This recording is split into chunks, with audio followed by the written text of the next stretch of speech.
Hi everyone, welcome to the Addiction Recovery Channel. I'm Ed Baker, I am your host, producer. The Addiction Recovery Channel is a TV show that's dedicated to bringing you current and accurate information related to substance use disorder, or this brain disease that we call addiction. The idea of the show is that if you have current and accurate information based in health science, that your response to this population will be overwhelming compassion. And this group of fellow Vermonters will get the medical, psychotherapeutic, and recovery support services that they need in order to get better. Essentially, we'll be saving lives. Today, we're honored to have two distinguished guests with us. Gary De Carolis, the Executive Director at the Chittenden County Turning Point, and Craig Weatherly, the President of the Board of the Turning Point Center of Chittenden County. Thank you so much for being here. Good to be here, Ed. Thank you. Thank you, Ed. I thought that one way to start off, Gary, I know that we've talked a number of times. I know that you have a lot of experience in human services. Mm-hmm. You have experience as the Deputy Commissioner for the Department of Mental Health and Developmental Disabilities in Vermont. Mm-hmm. And you've been the Chief of Children's Mental Health Services for the Substance Abuse and Mental Health Services Administration in Washington. Mm-hmm. So my first question then to you is, you know, with an extensive background like you have, with a professional career like you have, what is it at this point, for the past approximately 5 years, that has motivated you so deeply to dedicate yourself to this population in particular, people with substance use disorder? Mm. Well, I mean, the short answer is my whole career has been devoted to helping support and lift up people with various vulnerabilities. And let me tell you a quick story, I think which has a lot to do with why I'm here today doing what I do. When I was a little boy, back in New Jersey, my father was a music therapist in a neuropsychiatric hospital in New Jersey called Skillman. It no longer exists. And he would take me to work. And I can remember, it's kind of fused in my brain, walking down some steps, and at the bottom of the steps was literally a cage with straw on the floor, and people were in that cage naked. And then we make a left and we go into this big hall, and that's where he would use music as a medium to connect with people. To the right were some shallow pools where people actually had electric shock treatment. And I would see folks that basically the whole world had given up on, work with my father, and all of a sudden you would see over time with music, smiles appear on their face, love for him was all over, and he mattered to them and they mattered to him. And I think that stuck in my brain growing up as a child. And, you know, you trip through life in school and graduate school or whatever, but I've always had a mission in my life is how can I make the world a better place? Wow. So for the last 6 years, it's been working at the Turning Point Center of Chittenden County. And, you know, I walked through the door. I was supposed to be there for 3 months as an interim executive director until they hired a new director.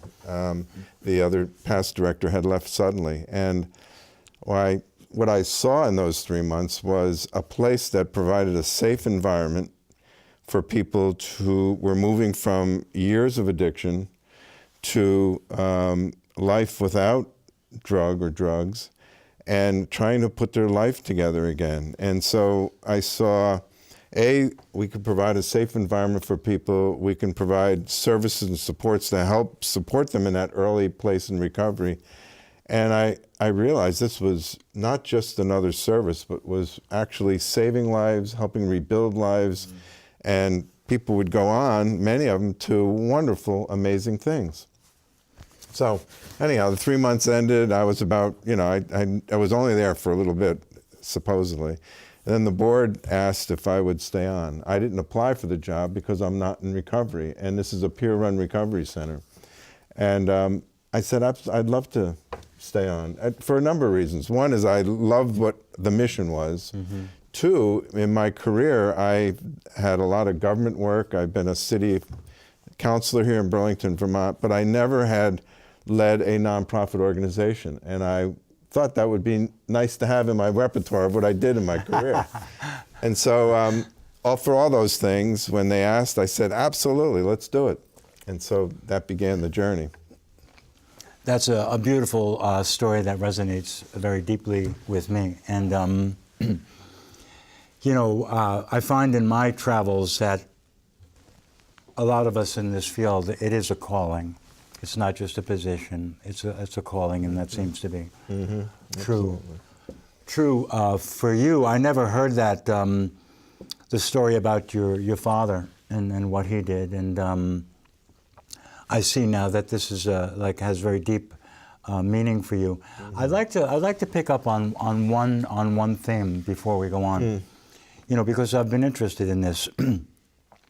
A lot of people in this field are in recovery, and I think that perhaps the general population has the idea that in order to be effective in this field, or in order to do something for people with substance use disorder, this is kind of like an area that's solely reserved for people in recovery. Mm. But you, I think, are an excellent example of a leader in the field who is not in a personal recovery from substance use disorder. Mm. So maybe could you elaborate on that a little bit? Sure. It's always been my belief that everyone in a community matters. It doesn't, and it's I think every citizen's job is to open themselves up to difference, whether it's racial difference, cultural difference, religious difference, our own background different, class differences, and I've tried to do that throughout my career, is just to be open to the absolutely beautifulness of everyone being their own person. Yeah. And we all come with our own issues. I mean, no one's exempt from that. And I guess in many ways, that's how I approach this work. It doesn't matter to me whether you have an addiction to heroin or to alcohol or to something else. What matters to me is that you're a human being, and my job is to help you be the best human being you can be. Mm-hmm. And so whatever I can do to help make that happen for you, that's what makes me get up in the morning and come to work.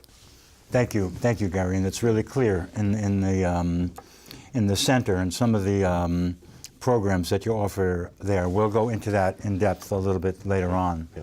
So, Craig, I wanted to, basically, I know that you are an attorney in Chittenden County with a lengthy career in law, and I wanted to pose really the same question to you. You've been the president of the board for 3.5, 4 years. What is it that has caused you to motivate, to dedicate time to this particular population? Well, not surprisingly, I came to the Turning Point Center from a different direction than Gary. Mm-hmm. But there's a father story in my background as well.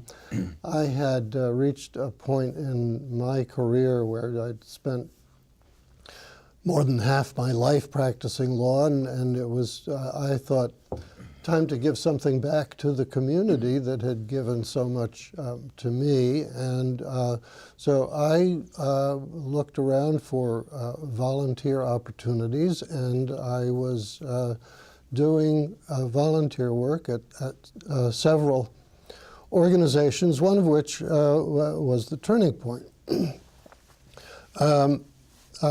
My early life was touched significantly by my father's alcoholism, and something that I felt intuitively was that this wasn't something that he chose to do.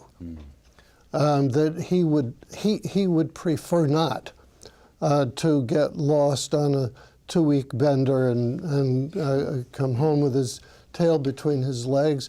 So I grew up with the sense that, at least for him, his problems with alcohol were not lifestyle choices. That this was an affliction that he had. So when I came to the Turning Point, I began working there as a volunteer, and I guess my intuitive sense about alcoholism as a treatable disorder was reinforced, because I had the opportunity to see people with not just alcohol dependence, but other drug dependence come to the Turning Point with literally nothing but their addiction. And many of them turned their lives around, got jobs, got places to live, got their teeth fixed, got their health back. And it was amazing. It's hard to explain this, but I got much more out of what I put into my volunteer work, there's a seductive thing about working with people in recovery, and this is true of a lot of people who've been associated with the Turning Point. It gets under your skin, and it really feels good. Yeah, yeah. Thank you for that. There's a seductive thing about working with people in recovery. Isn't that something? There's a seductive thing about allowing yourself to feel compassion.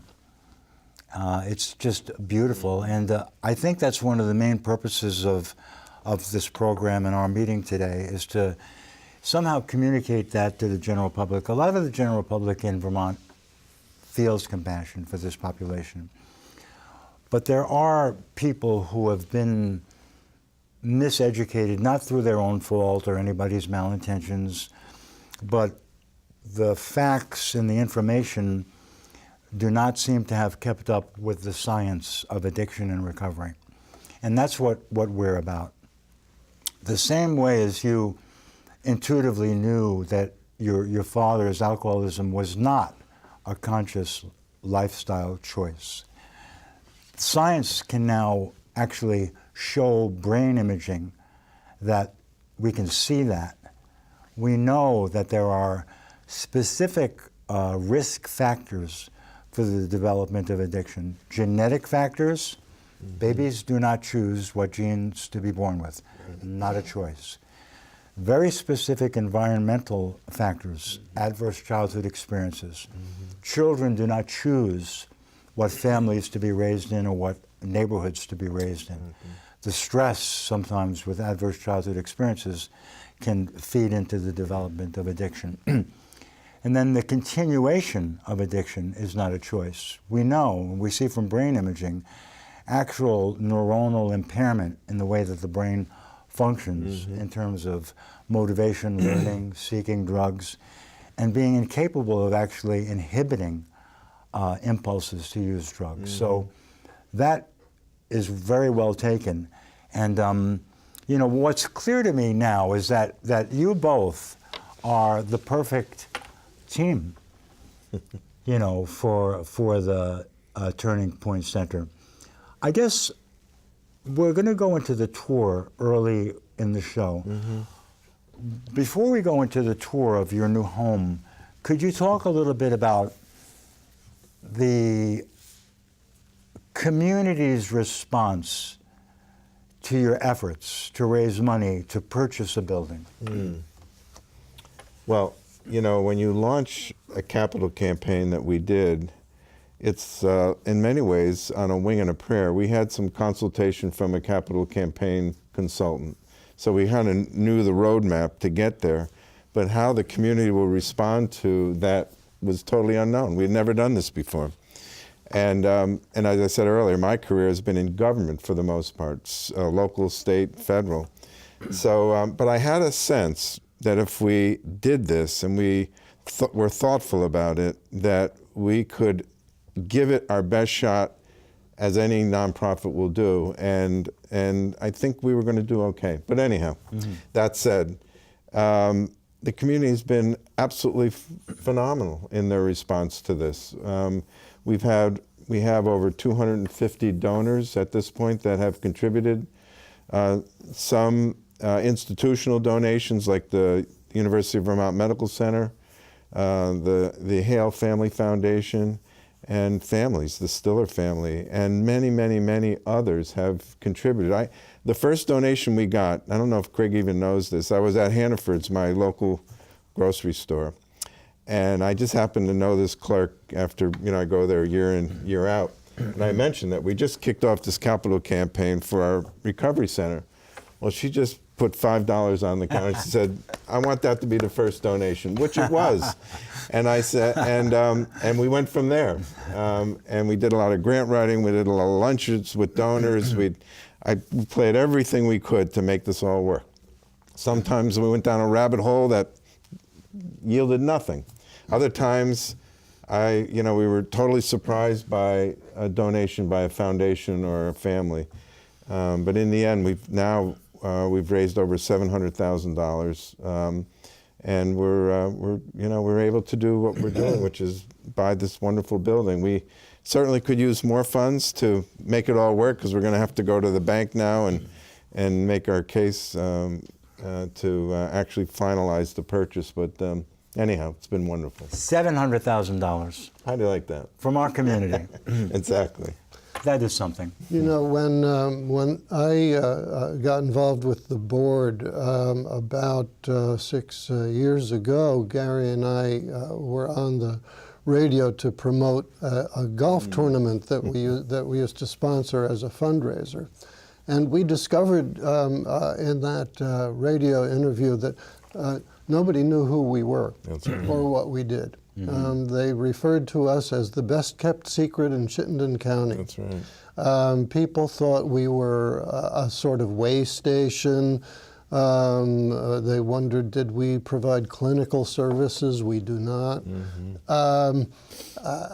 And we recognized as a board that we needed to get out there and educate the public about who we are, what we do, what the services are that we provide, and I think we've done a pretty good job of that in the ensuing years, so that when we announced our capital campaign, the public knew what our mission was, and it happened to coincide with a point in time when I think attitudes were changing about addiction, and that it no longer made sense societally, if it ever did, to treat it as a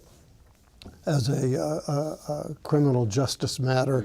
That it's a medical social problem that needs to be treated in that way. And so I think that had a lot to do with the community coming up to support us with the capital campaign. Yes, very, very well said. I do believe that there is a groundswell of compassion and really the beginning of a sea change in our culture with regard to addiction and recovery. Yeah, we certainly hope so. Yeah, it's a pleasure to be a part of that. I just want to tell the viewing audience that at the end of the show, there'll be a slide that will show the Turning Point Center of Chittenden County, its address, phone number, website, and email. So if there are viewers out there and you wish to join in in contributing to this wonderful cause, you'll have the information that you need to do so. And no donation is too small. Absolutely. If you want to bake a cherry pie and bring it over, We love cherry pie. and if you want to be a part of this, we're going to make it possible for you to be a part of this. I think that right now, we should do our tour. Okay. Gary did a tour this morning, and I think right now would be a great time to look at that tour and then come back in and talk about the center after the viewing audience actually sees the Turning Point Center of Chittenden County. Okay, well, good morning. Welcome to 179 South Winooski Avenue, the new home of the Turning Point Center of Chittenden County.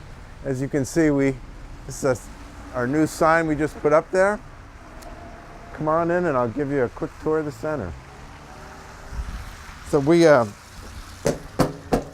we've been in existence for 13 years, and this is the first time we actually will own a property. Come on in. So when guests come into the center, the first thing they will do is come to the front desk here, where a volunteer will greet them and ask them how's their recovery. Are they sober and in recovery today? And they'll sign a little sign-in sheet, and then they'll come into our center. And this is our peer support area from 9 to 5 every day of the year, holidays included. People are welcome. People who are in recovery from alcohol and drug addiction are welcome to come on in, grab a cup of coffee, meet with friends.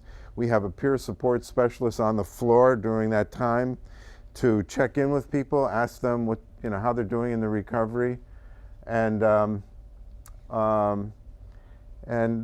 just see what we can do to help support them during the day. We also have an employment consultant on the floor who will help people prepare for work, find work, and support them in their jobs.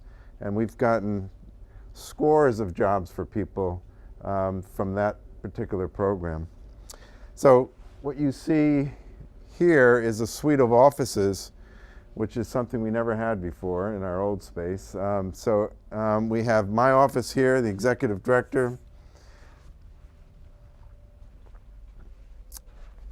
Kathy Aikman, our assistant director, is over here. We have a half-time development coordinator. And our 2 operations managers are over here. And we have these windows so people can keep an eye on the floor, just so that we're always mindful of what's going on here. And if we can be of any support, it's easy for us to check things out and get out onto the floor. We have in this space, which we've never had before, we have an art studio. I'm going to take you and show you. We have a tremendous amount of creative, talented people.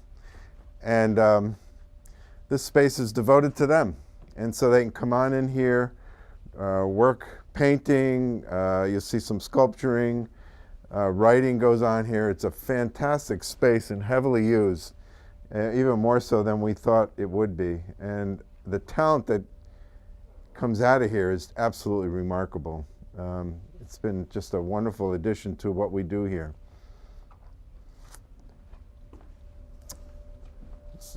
If we walk this way, we have a couple bathrooms for our guests. This space has 4 meeting rooms. In our old space, we had 2. So we're able to do many more things than what we used to do. One of the rooms that you're going to see first is devoted to our new moms in recovery. So these are new moms who are new into recovery from alcohol or drug addiction, and they're able to have their own private space, as you'll see.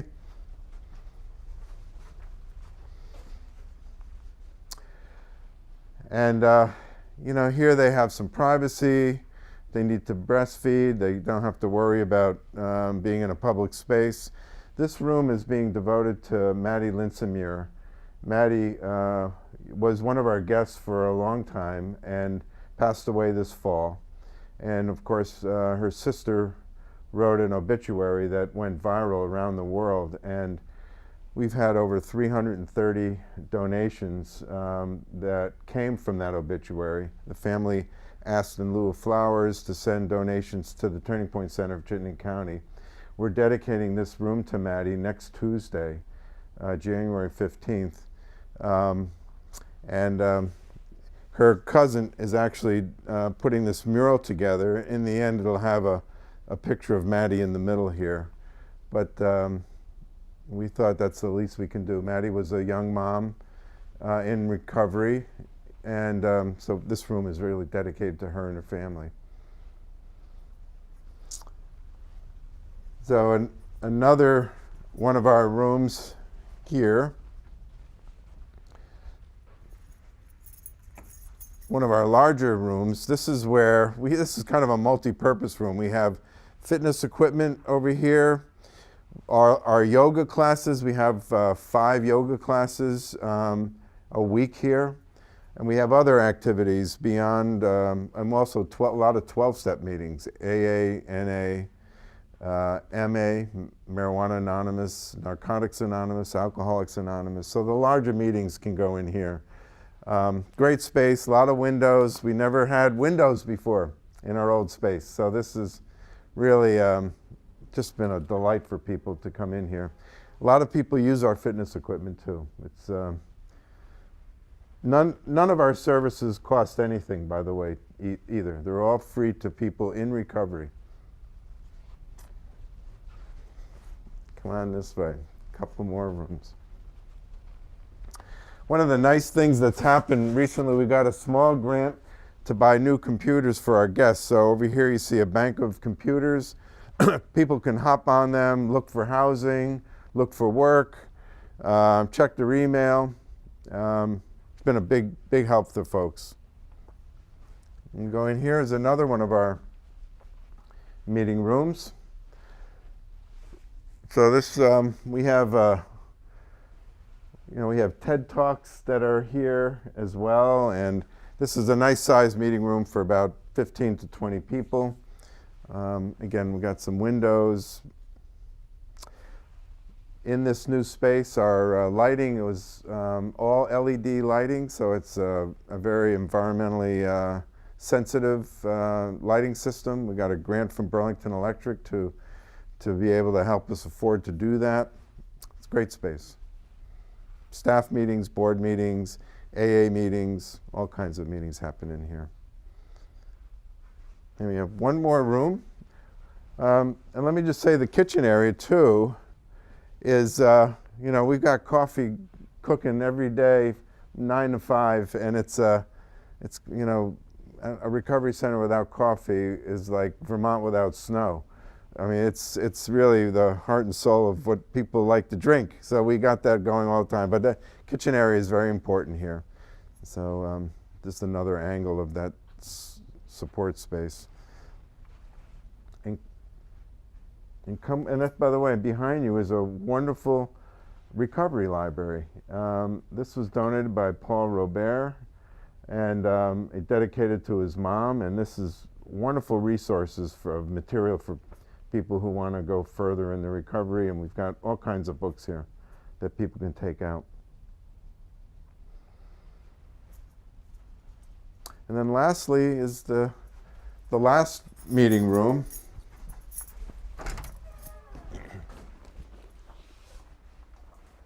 Come on in here. So another meeting room, it's a little smaller, but we have a lot of meetings that are from 5 to 10 people, and this is perfect for them. And so our board president refinished this table recently and made it look brand new again. Anyhow, so again, we have 4 meeting rooms instead of 2. We have office space. We have a nice space for peer support. All our programs are able to be, running in a very nice way here. And we're just absolutely thrilled. It's an extra 2,000 square feet from last year. Yeah. And again, we're open every day of the year here from 9 to 5. We have meetings that go into the evenings, about 84 hours a week here. And that's it. Thank you. Well, Gary, I cannot tell you how excited I am about that tour. You didn't see me on camera, but I was following you around, listening to every word you said. And I just have to tell you that the first time that I visited Turning Point Center of Chittenden County, after you had gotten the grant and built the building out, I went over to just get a feel for, I don't think it was opened yet, I wanted to see it.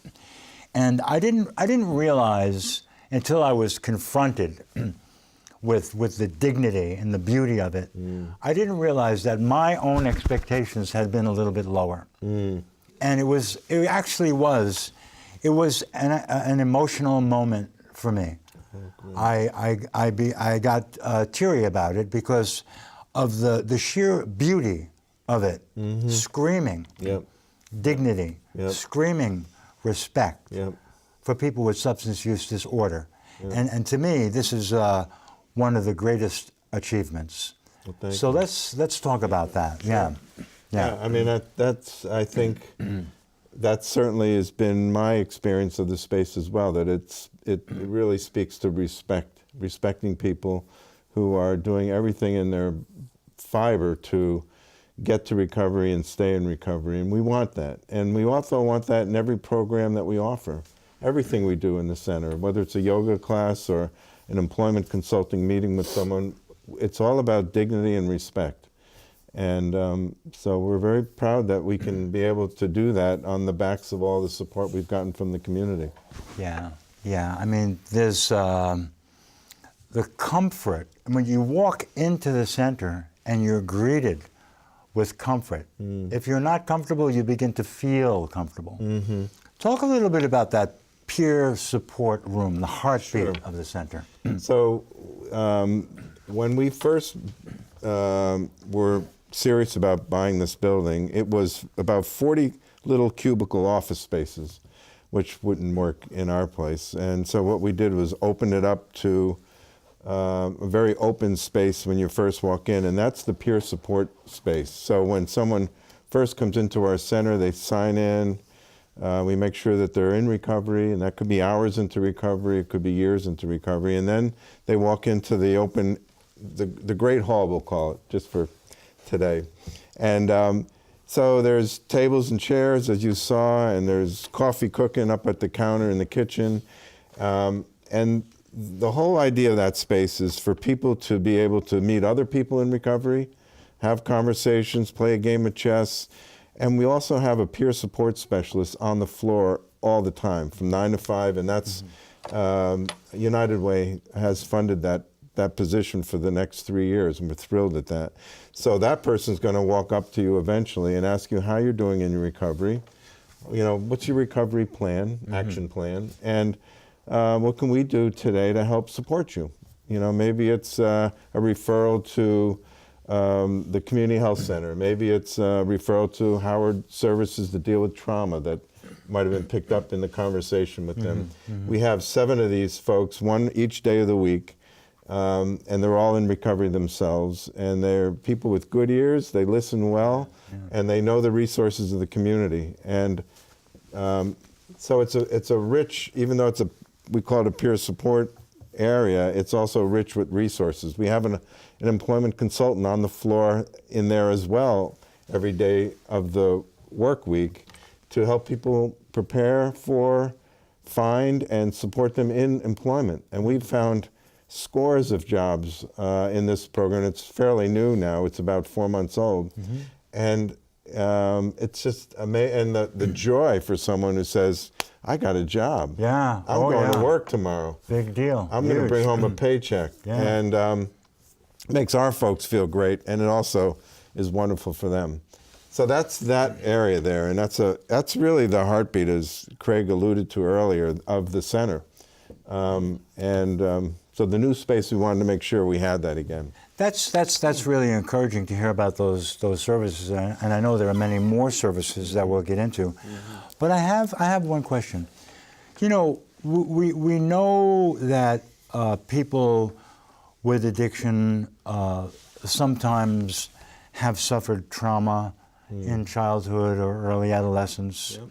We know that people with addiction, because of the symptomatology of addiction, sometimes experience brain impairments and difficulty communicating, difficulty with self-esteem, anxiety, things of this nature. So if someone comes into the recovery center and really just wants to kind of sit and feel and figure out whether this is a safe place, and it takes them a while to do that, are they allowed that kind of boundary? Sure. That's actually a progression of someone's time in our center that's pretty regular. When people first come in early in recovery, they're just catching their breath. Their body's been beaten, their spirit's been beaten up. Every part of their being has gone through hell.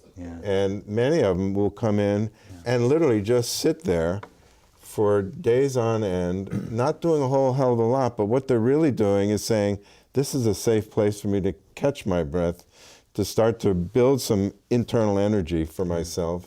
And they know out there is a very dangerous place for them. The people that they used to hang out with, the environments they used to be involved with. And so we allow that, absolutely allow that. And that peer support worker will go over there and start building a relationship with them.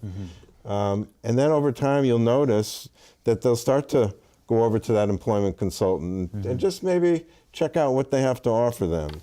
And maybe go to a yoga class, maybe go over to the computer and start getting an email address. Many of them don't even have an email address when they walk through the door.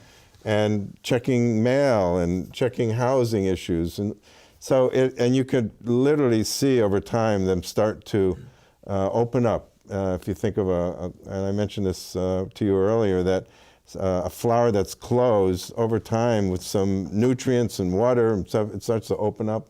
That's what happens in the center. That's what actually makes us all excited to come to work every day, is to see that unfolding. Yeah, that's so beautiful, to provide a safe environment where that can happen, and that also can be, to use one of your terms, nudged a little bit. You know, the other thing is, I have to say, the safe environment is job one for the Turning Point Center, all of them across the state, all 12 of them. Because if we don't have that, then we don't have anything. If we can't provide, so that means there's people going to come, because we have a great looking building now and coffee and all this, they want to come in and they're not in recovery. And recovery might not even be an issue, but they want in on this, and we have to have them go other places where they can bet, or people who are still actively using want to come in. And so in their case, we'll ask them if we can help them get to recovery, get them to Act One, get them to a treatment program, get them over to Howard. If they're willing to do that, we'll do everything we can. If they're not, we're going to ask them to leave, because being in the center in that state will trigger other people who are early in their recovery. And over 60% of our guests are in their first year of recovery. It's a very vulnerable time. And to me, that's one of the most encouraging things about some of the programs that I see being developed today. And the Turning Point Center of Chittenden County is a great example of a program that's based on the health science of addiction and recovery. So a policy such as that, to not allow people to be at the center if they're using or under the influence, or there's any threat that they may be supplying drugs, is really in line with brain science. Because I think Craig alluded to it a little bit earlier. A person may be in early recovery, and with every fiber of their body and their mind, they do not want to re-engage in the self-administration of drugs.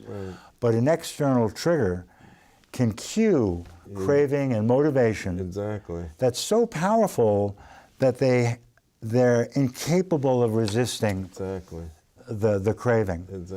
So I think it's really encouraging that your first order is to have a safe environment. And one of the things that we know empirically about recovery is that connection with other people who are in recovery is critical. Yeah. It's often said that that addiction is a lonely disease, and it's far easier for people with substance use disorders to relapse when they isolate. And the Turning Point Center gives them, those who want to recover, gives them the opportunity to connect with people who understand. And knowing that there are others who get it, who realize that this is a disorder that the person didn't choose for him or herself, and then the turning point is that the realization that it's manageable, that it's a chronic disorder, it's not going anywhere, this is part of who I am and it's going to be that way, but it's manageable, and that's where hope springs. Well, manageable with a lifestyle change and with a whole different order of priorities, a whole different social group, and really a life that becomes full of productive work, love, as you like to say. Love and work. Yeah. Now, one of the, I should say this too, we have a group of some 26 volunteers, and these are all people in recovery. If they have 60 days of sobriety, we train them up and they are on the floor. There's when you first walk in the center, you'll meet one, and there's someone back in the kitchen area, more the operations person. It's that almost that first step of re-engaging with life. Now they're quasi-employees of the Turning Point Center. And they're defenders of what we're there to do, and they're amazing people. And so, and they go on from there, you know, to some of them end up working for the Turning Point, but it's a core part of the center. And the benefit in terms of self-esteem. Yeah, it's huge. New identity. Huge. Yes, exactly. You know, one of my, on the tour, one of my favorite rooms is the new mom's room. I just think that's revolutionary. Would you like to talk about that a little bit? Yeah, sure. About a year and a half ago now, the Maternal Child Health Division of the Department of Health came to us and asked us if we'd be interested in exploring the idea of having a program for new moms in recovery and their children and their infants. And we said, sure. So we did a little needs assessment.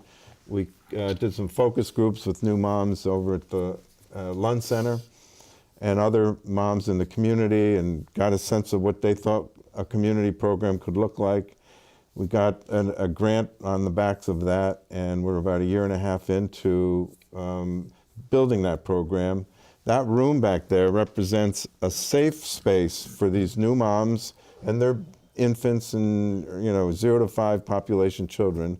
We hired a woman named Kelly Breer to coordinate the program, and that program alone changed the culture of the center, because all of a sudden we're getting new moms coming in who are in early recovery and their infants and all the smiles of a child and all that stuff. But anyhow, the program is phenomenal. The room gives them some privacy, gives them a dedicated space to do all the different things. You know, recently there was the tragic death of Mattie, Lynn, Samira, who was also a mom, and she would come to the center many times with her child, and kind of walked up to that program, never got too much involved. She struggled mightily with her addiction. But after she passed away this fall, her sister wrote that amazing obituary of all the wonderful things that Mattie was all about, from her singing, from her vibrant personality. And in that obituary, the family asked if people could send donations on behalf of Mattie to the Turning Point Center, Chittenden County. We received over 330 donations. That room we're dedicating it next Tuesday when we have our grand opening to Mattie, Lynn, Samir. And Yeah. Her cousin is doing some beautiful graphic work on one of the walls that will honor Mattie's life as well. Yeah. But that was the least that we can do for her and her family, to have a room. Who better to dedicate a room to than Mattie? I mean, she was a mom that loved her son dearly and struggled, and now we have a room that will forever be dedicated to her and to new moms in recovery. That's beautiful, Gary, and that certainly is a tragic loss. And you know, I mean, part of the wonderful thing about us, about people, is that we can take tragedy, embrace the pain of tragedy, and use it as a motivation to move forward. And I think that's what exactly that room will do, and I thank you and the center for doing that, and the family for supporting you. I would just like to add that, I mean, one of the things that I think about all the time is, you know, we hear these figures, 2014, 28,647 deaths. 2017, over 47,000 deaths. Yep. You know, we hear these numbers, and they're so big. Yep. They're so big. But then you take one death, like Mattie Lynn Samir, and you really see the meaning of loss and how profound it is when you multiply it by 47,000 families devastated by what this disease is doing in our country. I think that programs like yours really make a difference. Can you imagine Chittenden County without the Turning Point Center of Chittenden County? I can't. You know, and I think about that a lot, because there's communities around the country that don't have recovery centers, and it's the oasis in the middle of a desert in many ways for people, and it means so much to them. It's a life and death meaning for them, and I'm grateful that the state had the wherewithal to do this and support it, and I'm honored to be able to help lead it and, you know, keep the resources there that need to happen. We're very fortunate in Vermont. I mean, we are an example for the rest of the country and probably for the rest of the world in the way that we're responding to this. It's never enough, and we always need to apply more pressure and contribute more energy. But Vermonters should be proud. You know, I've had the luxury in my federal work to travel to every state in the country, and I can tell you, having done that and coming back to Vermont, which is a state I love, that this state is radically different in terms of what people will do for other people. If you're the chair of the Senate Health and Welfare Committee in Vermont, it's a prestigious chairpersonship. I can go to states where that was political Siberia for being a chair of Health and Human Services. This state invests in its people, and I think in return, we get back a lot by doing that for ourselves, but also for folks that are benefiting from the services that we're able to provide them. Yeah, and along those lines, I mean, we're leaders. We have a lot of you know, unheard of innovations. One of them, I think, that the center is involved in is actually intervening with people who have overdosed on opioids at the emergency room. Right. Would you talk a little bit about that? That's a wonderful program. So we have 4 peer recovery coaches up at the emergency department, and they're there to respond to anyone who comes through the door of the emergency department who would like to talk to someone who's been there themselves. So we have people coming into the emergency department that have overdosed on opiates or has fallen because of drinking too much alcohol or other medically related issues to their addiction. And so we've opened the door July 2nd, and so about 7 months into the program, 6 months into the program right now, we've seen over 170 individual people. Wow, 170. What we're able to do is not only connect with them as peer-to-peer, but then offer them some avenues that they might want to pursue in terms of treatment to support them getting from where they are when we meet them to get them into recovery. So it could be getting them into the Chittenden clinic to get into some medically assisted treatment, could be going to a treatment program, could be coming down to our center. We have a lot of those folks that we see a week later in our center that were in the emergency department, and we can begin the process of helping support them in recovery. Yeah. So you see, and that is another great example of a program and policy being designed based on the health science of addiction and recovery. There are moments where motivation lives, and Yes, there are literal that's right. moments, and that's when we have to be there. Turning point. Turning point moments. that's right. Exactly. You can't give somebody, okay, well, we'll see you in 2 weeks. Right. No. We'll see you now, Now. because now is the moment. That's right. really very progressive. That's right. Yep.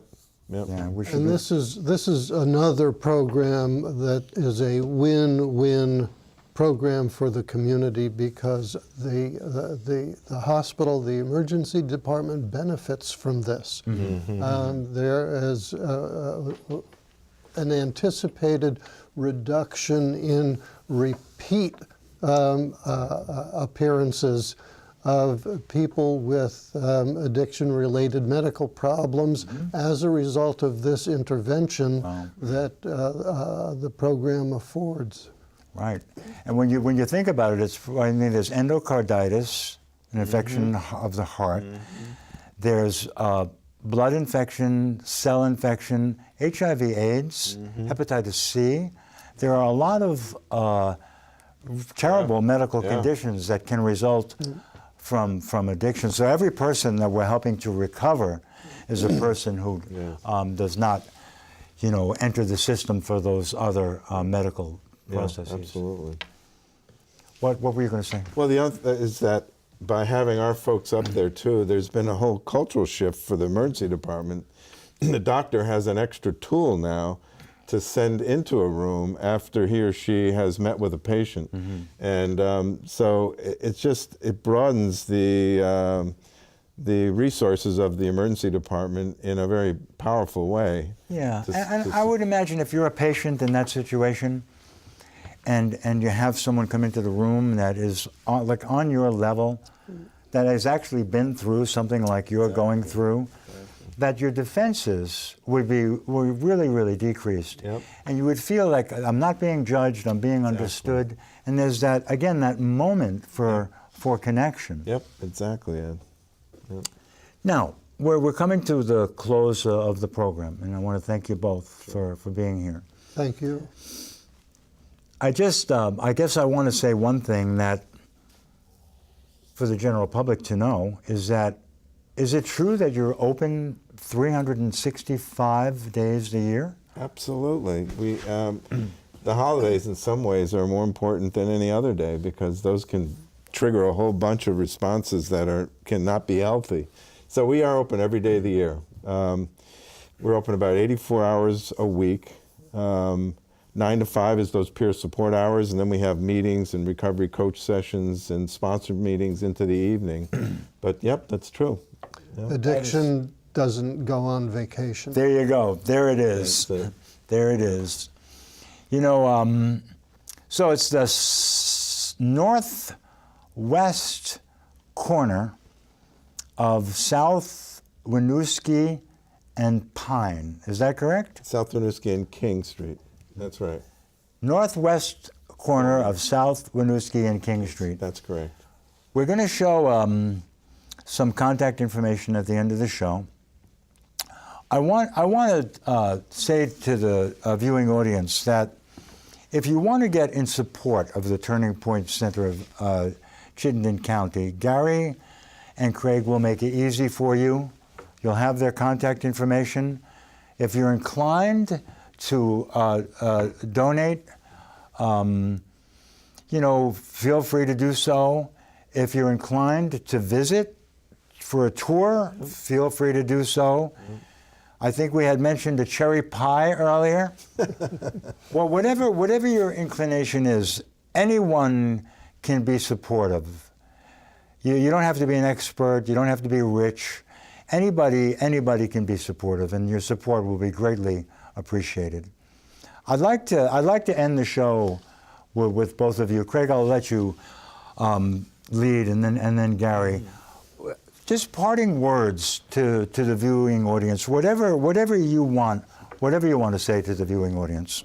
Well, I guess one thing I would like to do is just invite everyone to our grand opening, which is taking place next week on Tuesday from 11 to 1.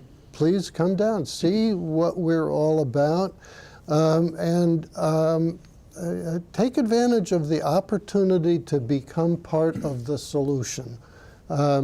You can be part of it without being a rich person.